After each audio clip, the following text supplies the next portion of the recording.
10 மாதம் சுமந்து ஈன்றெடுத்த பிள்ளைக்கு பாலூட்டி சீராட்டி பாராட்டி வளர்த்தாலும், பல கனவுகளோடு அவர்களை கொஞ்சி மகிழ்ந்து வளர்த்தாலும், தன் குடும்ப கௌரவம் பாதிக்கப்படும் என்கிற போது அதற்கு விஷம் கொடுத்து நஞ்சு கொடுத்து கொள்ளக்கூடிய அளவுக்கு அவர்களின் சாதிய உளவியல் இங்கே கட்டமைக்கப்பட்டிருக்கு. பெற்ற பிள்ளையை படுகொலை செய்யக்கூடிய அளவுக்கு ஒருவனை உந்தி தள்ளுகிறது என்றால் அது எந்த அளவுக்கு ஒரு பித்துக்குளித்தனமான உளவியல். இதை சாதியவாதிகளால் ஒருபோதும் ஏற்றுக்கொள்ள முடியாது. ஆனால் இதை எதிர்த்து போராட வேண்டும் என்கிற உணர்வு இன்றைக்கு திருமாவளவன் போன்றவர்கள் வந்த பிறகு நிகழ்ந்ததல்ல. 2000 ஆண்டுகளாக இந்த போர் நடந்து கொண்டே இருக்கிறது. நிறைய பேர் சாதி பெருமை பேசுகிற படங்களையும் இயக்குகிறார்கள், நியாயப்படுத்துகிற இயக்குநர்களும் இருக்கிறார்கள். ஆணவ கொலை அண்ணன் கூட கருணை கொலை என்று சொன்னால் அது மெர்சி கில்லிங், இது ஆணவ கொலை, தமிழில் கௌரவ கொலைன்னு சொல்லுவாங்க. அதாவது ஹானர் கில்லிங் அப்படிங்கிறத, அதை நம்ம அது ஹானர் இல்லை, கௌரவம் இல்லை, ஆணவத்தால் சாதி ஆணவத்தால் நடத்துகிற கொலை என்று ஆணவ கொலை என்கிறோம். அந்த ஆணவ கொலையை நியாயப்படுத்துகிறார். நமக்கு கவலையாக இருக்கிறது. திரைத்துறையை இப்படிப்பட்ட பிற்போக்கு சக்திகளின் கைகளில் ஒப்படைத்து விடுமோ இந்த சமூகம்? மதவாத அரசியலையும் சாதியவாத அரசியலையும் நியாயப்படுத்துகிற கும்பலின் கைகளில் இந்த துறை சிக்கிக்கொள்ளுமோ என்கிற கவலை இருந்த சூழலில் பறை அடித்ததனால் பறையன் என்று பலரும் கருதுகிறார்கள். அப்படி இருக்க வாய்ப்பே இல்லை. இன்றைக்கும் நீங்கள் ஒரு கிராமத்திற்கு போனால், பறையர் குடியிருப்புக்கு போனால், 200 குடும்பங்கள் 300 குடும்பங்கள் இருக்கிறார்கள் என்றால் அந்த 300 குடும்பங்களை சார்ந்தவர்களும் பறை அடிப்பதில்லை. பரம்பரை என்கிற சொல்லில் வருகிற பறை, பரன் பறை, இது இரண்டும் தாய் தந்தை என்று சொல்லுகிற சொல்லோடு வருகிற 7வது தலைமுறையின் பெயர். இந்த தலைமுறை நாம், நமக்கு முந்தைய தலைமுறை தந்தை தாய், அந்த தந்தை தாய்க்கு முந்தைய தலைமுறை பாட்டன் பாட்டி, அந்த பாட்டன் பாட்டியின் தந்தை தாய் பூட்டன் பூட்டி, அந்த பூட்டன் பூட்டியின் தந்தை தாய் ஓட்டன் ஓட்டி, அந்த ஓட்டன் ஓட்டியின் தந்தை தாய் பரன் பறை.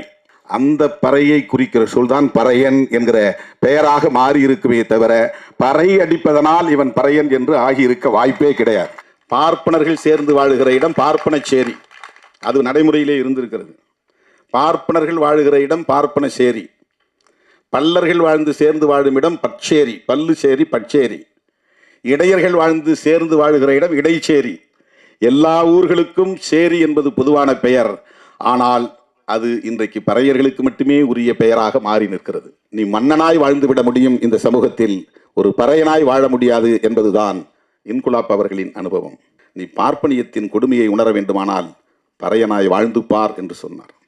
அந்த பறையன் என்பது இந்த பறை அடிப்பவன் என்கிற பொருளில் இல்லை. இந்த சமூகத்தால் வீழ்த்தப்பட்ட ஒரு பெரிய சமூகம், ஆதி சமூகம். ஒடுக்கப்பட்ட மக்களின் குரலாக ஒலித்து ஒட்டுமொத்த தமிழக மக்களின் மனதில் தலைவனாய் உயர்ந்து நிற்கும் மனிதர். பாமர மக்களுக்கு கற்பித்து அவர்களை ஒன்றிணைத்து புரட்சி செய்து வரும் விடுதலை சிறுத்தைகள் கட்சியின் தலைவர் மரியாதைக்குரிய திருமாவளவன் எம்பி அவர்களை அன்போடு பேச அழைக்கிறோம். மாண்புமிகு பறை இசை வெளியீட்டு விழா என்பதை விட மாண்புமிகு பறை தமிழர் பண்பாட்டு கூடல் என்று சொல்லக்கூடிய வகையில் ஒரு இனத்தின் பண்பாடு குறித்து மேடையில் ஒவ்வொருவரும் ஒவ்வொரு கோணத்தில் ஆற்றிய உரை நம்மை ஆழ சிந்திக்க வைத்தது, சிலிர்ப்பூட்டியது. இனி பேசுவதற்கு எதுவும் இல்லை, நன்றி சொல்லி முடிக்கலாம் என்கிற அளவுக்கு அண்ணன் லியோனி அவர்களின் பேச்சும், நம்முடைய தேனிசை தென்றல் அவர்களின் இசையுடன் கூடிய ஒரு இசை உரையும், இளம் இயக்குநர்களுக்கு நல்ல வழிகாட்டுதலை தந்து ஆணவ கொலைக்கு எதிராக இப்படியும் சிந்திக்கலாம், திரைக்கதை அமைக்கலாம் என்று இங்கேயே ஒரு திரைக்கதை அமைக்கிற உரையை ஆற்றி அமர்ந்திருக்கிற அண்ணன் கே பாக்யராஜ் அவர்களின் உரை, எல்லாவற்றையும் விட தம்பி சிவா அவர்களின் உரை, நம்முடைய கதாநாயகி அவர்களின் உரை, எல்லாம் ஒவ்வொன்றும் ஒவ்வொரு கோணத்தில் நம்மை ஆட்டி வைத்தது, வியப்புக்குள்ளாக்கியது. பறை குறித்து நம்முடைய தமிழர் பண்பாடு எவ்வாறு இருந்தது, நாகரிகம் அடைந்தது என்ற உரையாக இது அமைந்தது. ஒவ்வொருவரும் ஆற்றிய உரைகள். பறை என்பது இன்றைக்கு ஒரு இழிவான சொல்லாக மாறி இருக்கிறது. அதனால் அந்த கருவியும் இழிவாக பார்க்கப்படுகிற சூழல் அமைந்துவிட்டது. அந்த கருவியால் ஒரு இனம் இழிவாக கருதப்படுகிறதா, அல்லது ஒரு இனத்தால் ஒரு சமூகத்தால் அந்த கருவி குறைத்து மதிப்பிடப்படுகிறதா என்று நமக்கு தெரியவில்லை. ஆனால் இது ஆதி சிவன் அடித்த பறை என்று கவிஞர் சினேகன் அவர்களின் வரிகளில் அண்ணன் தேனிசை தென்றல் அவர்கள் அமைத்திருக்கிற இந்த பாடல் நம் கவனத்தை ஈர்த்தது. தங்கர்பச்சான் அவர்களின் படத்திலே பறை பறை பறை என்று ஒரு பாடல் ராகவா லாரன்ஸ் அவர்கள் நடித்திருப்பார். அது தமிழகத்தில் ஒரு பெரிய தாக்கத்தை ஏற்படுத்தியது. அதன் பிறகு பறை என்கிற சொல் இழிவானதல்ல, அது மாண்புமிகு என்கிற பெருமைக்குரியது என்கிற வகையிலே இந்த திரைப்படத்திற்கு பெயர் சூட்டியிருப்பது ஒரு துணிச்சலான செயல், போற்றுதலுக்குரிய செயல். இந்த பெயர் சூட்டியதற்கே விருது கொடுக்கலாம், தனியே ஒரு பாராட்டு விழாவை நடத்தலாம். இயக்குனரின் துணிச்சலை, கதை எழுதியவர்களின் துணிச்சலை நான் மனமாற பாராட்டுகிறேன், வாழ்த்துகிறேன். பறை என்பது ஒரு பொதுவான சொல். அனைத்து இசைக்கும் இசை கருவிகளுக்கும் மூலம். அதிலிருந்துதான் இசைக்கருவிகளின் வடிவங்கள் மாறி மாறி வெவ்வேறு பெயர்களை பெற்றிருக்கின்றன. ஒரு சமூக ஆய்வாளர் சொன்னார், பறை என்கிற அடையாளம் கொண்ட ஒரு சமூக பிரிவில் இருந்துதான் அனைத்து சமூக பிரிவுகளும் உருவாயின என்று அவர் ஆய்வில் சொல்லுகிறார். வெவ்வேறு பெயர்களை தாங்கி மாறி மாறி போகிறார்கள் என்று. ஒட்டுமொத்த இந்த சமூகத்தின் மூலச் சமூகம்தான் பறை என்கிற பெயரில் அழைக்கப்படுகிற சமூகம். இது ஒரு சமூக ஆய்வாளரின் கருத்து. இன்னும் சொல்ல போனால் மறைந்த தமிழரசன் அவர்களின் கருத்து, தமிழ்நாடு விடுதலைப்படையை நிறுவிய தமிழரசன் அவர்களின் கருத்து. வெவ்வேறு பெயர்களில் வெவ்வேறு சமூகங்கள் அழைக்கப்பட்டாலும் மனித குலத்தின் பாரம்பரிய வரலாற்றில் பார்க்கிற போது ஒரு குலத்தில் இருந்துதான் எல்லா குலமும் என்கிற போது தமிழ் சமூகத்தில் அந்த மூல சமூகம் ஆதி குலம் பறையர் குலம்தான் என்று அந்த வல்லுநர்கள் பதிவு செய்கிறார்கள். பறை அடித்ததனால் பறையன் என்று பலரும் கருதுகிறார்கள். அப்படி இருக்க வாய்ப்பே இல்லை. இன்றைக்கும் நீங்கள் ஒரு கிராமத்திற்கு போனால், பறையர் குடியிருப்புக்கு போனால், 200 குடும்பங்கள் 300 குடும்பங்கள் இருக்கிறார்கள் என்றால் அந்த 300 குடும்பங்களை சார்ந்தவர்களும் பறை அடிப்பதில்லை. அவர்களுக்கு பறை பற்றி தொடர்பும் இருப்பதில்லை. அந்த கிராமத்தில் சிலர்தான், விரல் விட்டு எண்ணக்கூடிய சிலர்தான் பறையடிக்கிற ஒரு வழக்கத்தை வைத்திருப்பார்கள். எல்லா மக்களும் விவசாயத்தை செய்யக்கூடியவர்கள் தான். அவர்களுக்கு ஏரோட்ட தெரியும், நடவு நட தெரியும், அறுப்பு அறுக்க தெரியும், தாள் அடிக்க தெரியும். விவசாய பெருங்குடி மக்கள் தான். அந்த விவசாய பெருங்குடி மக்களை ஒட்டுமொத்தமாக பறையர் என்ற பெயரில் அழைத்து இழிவுபடுத்தி இருப்பதற்கு என்ன காரணமாக இருக்க முடியும்? இது குறித்து பலர் ஆய்வு செய்திருக்கிறார்கள். அதற்கு ஒரே காரணம்தான், இது மூலச் சமூகம், ஆதி சமூகம். அதிலிருந்து தோன்றுகிற ஒவ்வொரு புதிய சமூகமும் அதிலிருந்து தன்னை தனிமைப்படுத்தி, அந்நியப்படுத்தி, பிரிவுபடுத்தி காட்டிக்கொள்வதற்காக அந்த ஆதி சமூகத்தை இழிவுபடுத்துவதை ஒரு பண்பாடாக இங்கே வளர்த்திருக்கிறார்கள். அப்போதுதான் நாங்கள் அவர்களை விட மேலானவர்கள் என்று சொல்லுகிற அந்த நிலை வளர்ந்திருக்கிறது. இது சமூக ஆய்வாளர்களின் கருத்து. பறை என்பதிலிருந்து பறையன் என்கிற ஒரு சமூகம் உருவாகி இருக்க வாய்ப்பே இல்லை. இது குறித்து பலரும் இப்போது ஆய்வு செய்திருக்கிறார்கள். பரம்பரை என்கிற சொல்லில் வருகிற பறை, இந்த பா ரை அது இடையினரை, எரள வரள இடையினம் என்கிற இப்படி கொம்பு போட்டு கீழே இழுக்கிற ரை பறை. இந்த வல்லின ரை அல்ல, கசட தபர என்கிற எழுத்துக்களில் வருகிற வல்லின ரை இந்த இசைக்கருவியை குறிக்கும். அந்த பறையன் என்கிற சொல்லில் இருக்கிற எழுத்து இடையின ரகரத்தில் வருகிற ரை என்கிற சொல்லை குறிக்கும், எழுத்தை குறிக்கும். ஏன் என்றால் அதற்கு ஒரு விளக்கம் தருகிறார்கள். பரன் பறை இது இரண்டும் தாய் தந்தை என்று சொல்லுகிற சொல்லோடு வருகிற 7வது தலைமுறையின் பெயர். இந்த தலைமுறை நாம், நமக்கு முந்தைய தலைமுறை தந்தை தாய், அந்த தந்தை தாய்க்கு முந்தைய தலைமுறை பாட்டன் பாட்டி, அந்த பாட்டன் பாட்டியின் தந்தை தாய் பூட்டன் பூட்டி, அந்த பூட்டன் பூட்டியின் தந்தை தாய் ஓட்டன் ஓட்டி, அந்த ஓட்டன் ஓட்டியின் தந்தை தாய் பரன் பறை. இது 7வது தலைமுறை. ஆதி குடி. அந்த பரனுக்கும் பறைக்கும் பிறந்தவர்கள் சேயோன் சேயோல், சேயோனுக்கும் சேயோலுக்கும் பிறந்தவள் ஓட்டன் ஓட்டி, ஓட்டனுக்கும் ஓட்டிக்கும் பிறந்தவர்கள் பூட்டன் பூட்டி, பூட்டனுக்கும் பூட்டிக்கும் பிறந்தவர்கள் பாட்டன் பாட்டி, பாட்டனுக்கும் பாட்டிக்கும் பிறந்தவர்கள் தந்தை தாய். இன்றைக்கு நாம் இது 7 தலைமுறை குறிக்கிற ஒரு சொல்லாடல் தமிழிலே உண்டு. அந்த பறையை குறிக்கிற சொல்தான் பறையன் என்கிற பெயராக மாறி இருக்குமே தவிர பறை அடிப்பதனால் இவன் பறையன் என்று ஆகியிருக்க வாய்ப்பே கிடையாது.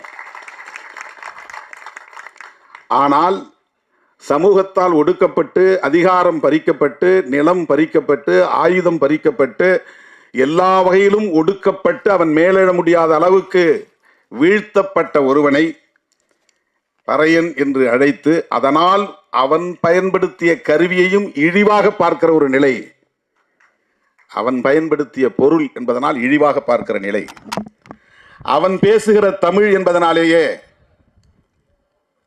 இன்னும் தூய தமிழ் சொல்லை பேசக்கூடியவனாக இருக்கிற காரணத்தினாலேயே தமிழ் பேசுவதை அவமானமாக கருதுகிற புதிய தலைமுறை வளர்ந்திருக்கிறது. சாதம் சொன்னாதான் மரியாதை, சோறுன்னு சொன்னா அது சேரியில பேசுற பாஷை. சோறு திங்கிறேன்னு சொன்னா அது என்ன சேரி பையன் மாதிரி பேசுறேன். சேரி என்பது சேர்ந்து வாழும் இடம். பார்ப்பனர்கள் சேர்ந்து வாழுகிற இடம் பார்ப்பன சேரி, அது நடைமுறையிலே இருந்திருக்கிறது. பார்ப்பனர்கள் வாழுகிற இடம் பார்ப்பன சேரி. பல்லர்கள் வாழ்ந்து சேர்ந்து வாழும் இடம் பச்சேரி, பல்லு சேரி பச்சேரி. இடையர்கள் வாழ்ந்து சேர்ந்து வாழுகிற இடம் இடைச்சேரி. எல்லா ஊர்களுக்கும் சேரி என்பது பொதுவான பெயர்.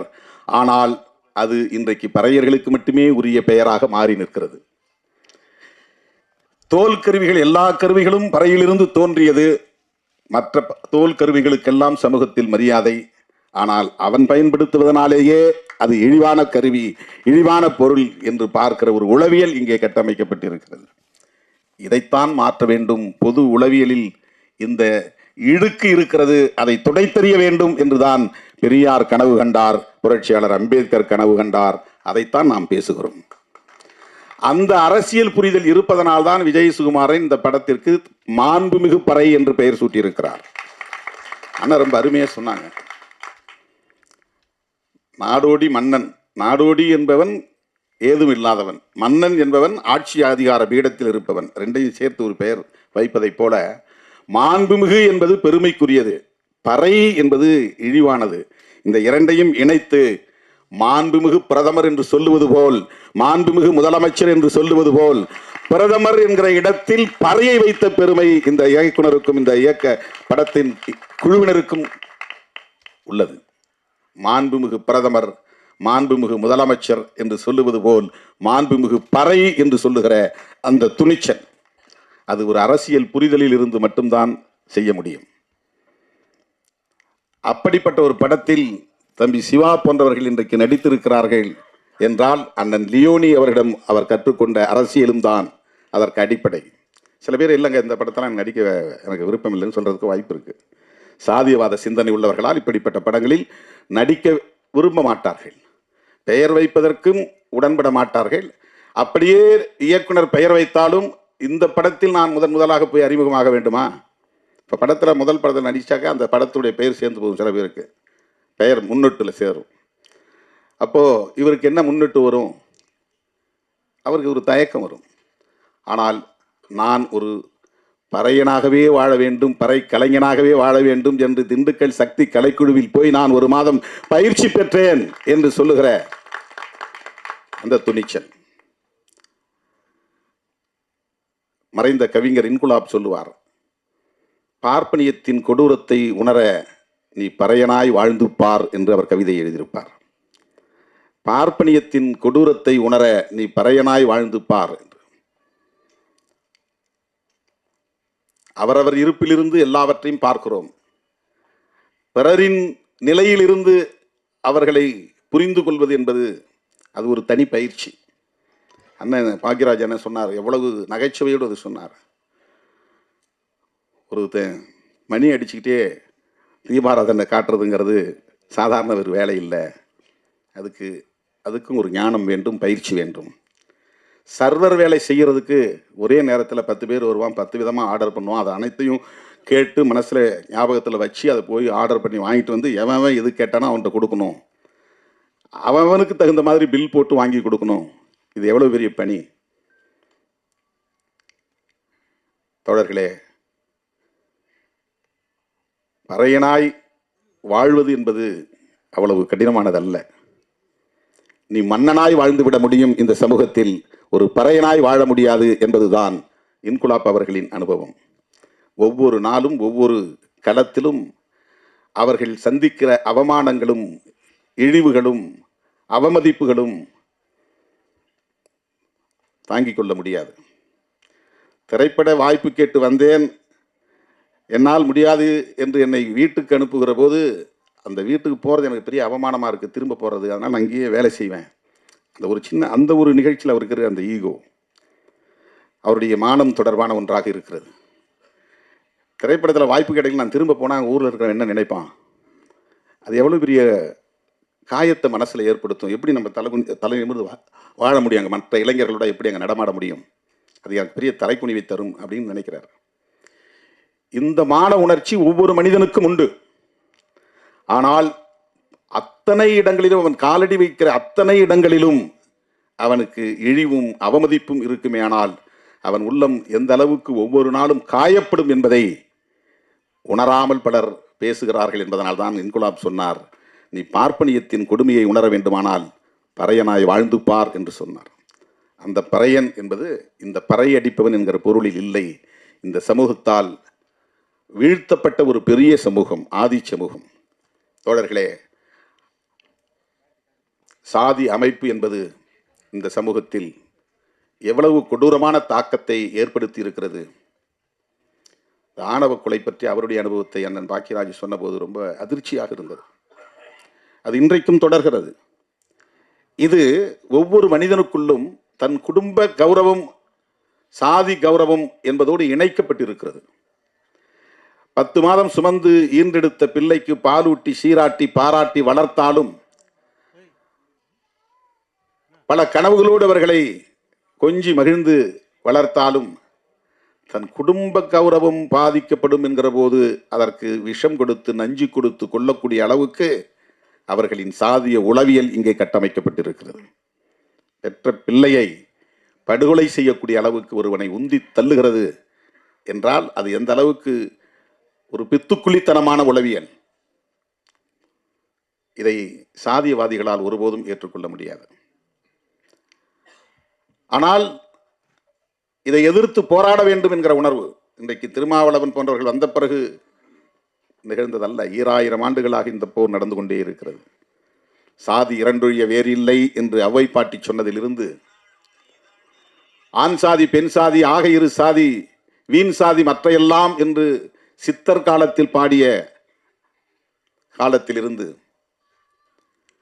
பரப்புக்கும் எல்லா உயிர்க்கும் என்று ஐயன் திருவள்ளுவன் 2000 ஆண்டுகளுக்கு முன்பே சொன்னது, இவையெல்லாம் இந்த சாதிய கட்டமைப்பை எதிர்த்து நடத்திய யுத்தத்தின் எச்சங்களவை பதிவுகள். நாம் இன்னைக்கு புதுசா பேசல. இதை ஐயன் திருவள்ளுவனே இந்த சாதி அமைப்பு கூடாது என்ற ஆதங்கத்தை அவர் வெளிப்படுத்தி இருக்கிறார். இது நீண்ட நெடிய ஒரு போராட்டமாக இருக்கிறது.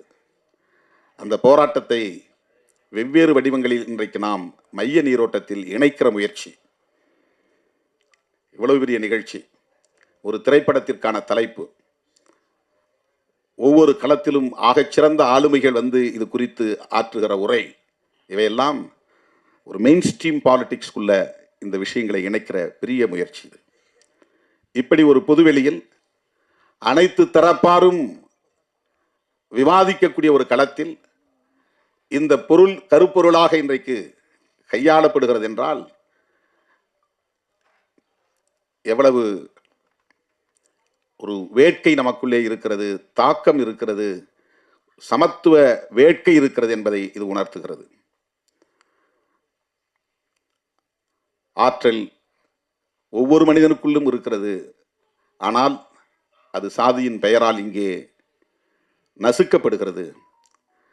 அதை தடுப்பதற்காகத்தான் அனைவருக்கும் சமமான வாய்ப்பு வழங்க வேண்டும் என்கிற சமத்துவ கோட்பாட்டை ஒரு அரசியலாக நம்முடைய முன்னோர்கள் தந்தை பெரியார், புரட்சியாளர் அம்பேத்கர் போன்றவர்கள் உயர்த்தி பிடித்தார்கள்.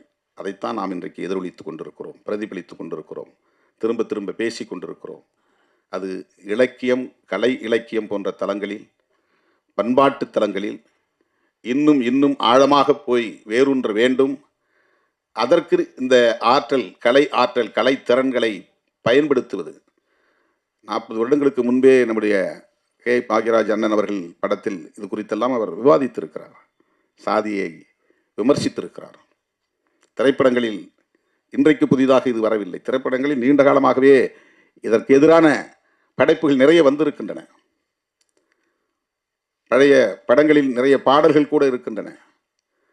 அந்த பாடல்களை எல்லாம் இப்போது எடுத்து சமூக ஊடகங்களில் தோழர்கள் பரப்புகிறார்கள். ஆக இது ஒரு நீண்ட நெடிய போராட்டம். அந்த போராட்டத்திலே திரைக்கலை ஆளுமைகள் தங்களையும் இணைத்துக் கொள்வது, அதற்காக தம்முடைய ஆற்றலை முழுமையாக பயன்படுத்துவது, இதுபோன்ற படைப்புகளை கொண்டு வருவது, இதன் மூலம் சமூகத்தில் ஒரு தாக்கத்தை ஏற்படுத்துவது மிகுந்த மகிழ்ச்சி அளிக்கிறது. விஜய் சுகுமாரன் அவர்களை நெஞ்சார பாராட்டுகிறேன். இந்த திரைப்படத்தில் நடித்திருக்கிற தம்பி சிவா அவர்கள் மிக அற்புதமாக உரையாற்றினார். அவருடைய உரையில் நல்ல ஒரு தெளிவு இருந்தது. அந்த தெளிவு அரசியல் புரிதலாக,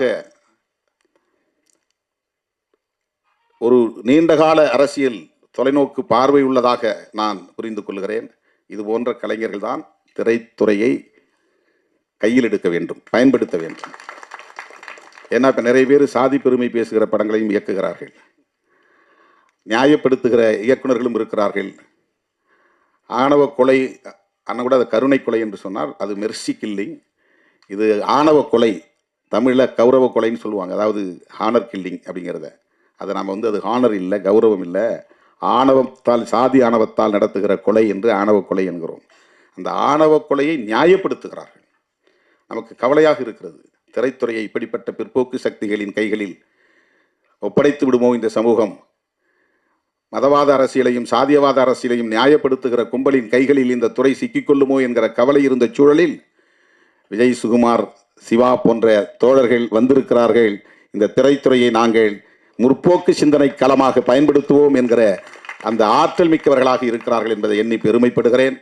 இந்த திரைப்படத்தில் நாம் முழுமையாக பார்த்தால்தான் என்ன கதை கருப்பொருளாக இருக்கிறது என்பதை அறிந்து கொள்ள முடியும்.